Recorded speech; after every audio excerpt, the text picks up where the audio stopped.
So I work for Hari Rajaram. He's a professor in the Water Resources Department, and all of the work that I'll be presenting is with Hari and another graduate student, Danny Birdsell. So we'll get that out of the way and not include it in the 5 minutes.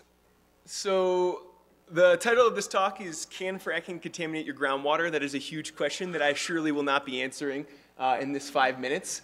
But we've got a nice picture of Western Colorado. Obviously, we know fracking is a huge a huge industry here in this state. So we are a part of the AirWaterGas project, and our role is to kind of look at the probability of fracking fluid or methane traveling all the way up from a deep shale layer and reaching your drinking water well. We care about this because clearly, like I just mentioned, hydraulic fracturing is a huge part of our energy economy. It provides a lot of jobs for many states in the United States.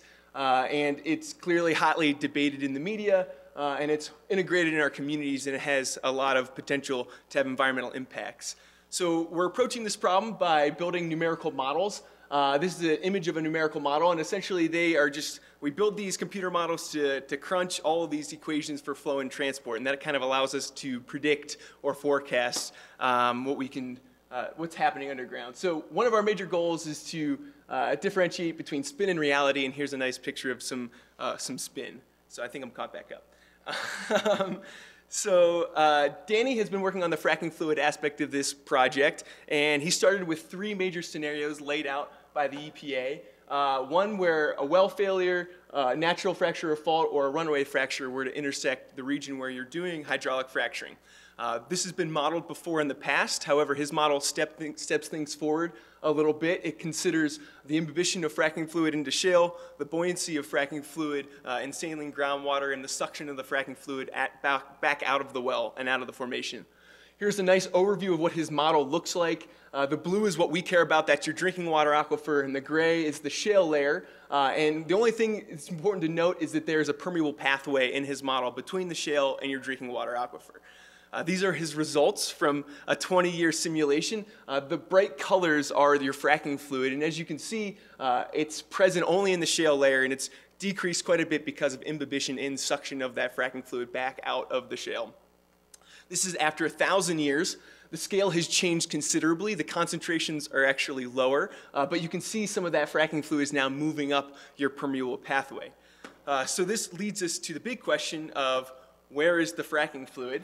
And this is really a lot to take in, but all we care about is that red line. And as you can see, after 1,000 years, we found that less than 1% of the fracking fluid reached a drinking water aquifer. And if there's no pathway for migration, then there's no migration. So where we're moving next with this project is to make it site-specific to Colorado and to really consider more how common are these pathways, and how common would it be to be by an old abandoned well bore or an old fault or fracture. So this leads to my aspect of the project. I'm working on the migration of methane in the subsurface, and this kind of shows some of those pathways. They're very similar to the fracturing fluid pathways.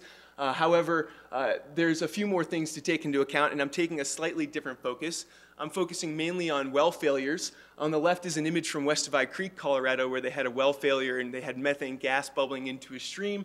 And on the right is a cross-sectional diagram of that situation, and all I care about is what's in the gold. So that's what we're looking at here. So on the left, these are what my models look like. On the top, you have the groundwater, and on the left side of them, you have the oil and gas well. And we're considering scenarios that have fractures and don't have fractures. The purple are the fractures, so keep that in mind. This is for our best case scenario with no fractures. See the red is the methane. We don't have any transport of methane away from the well bore, but with fractures, you have a slight amount, and this is after 50 years.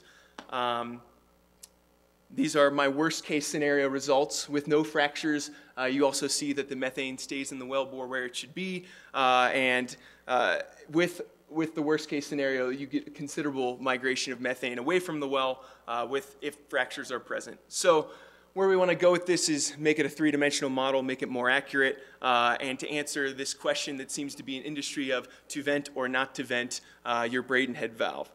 So another direction we could be taking this type of work here soon is to consider these regional groundwater flow paths, so these really, really slow, deeply circulating flow paths, picking up methane and bringing it to your drinking water aquifer.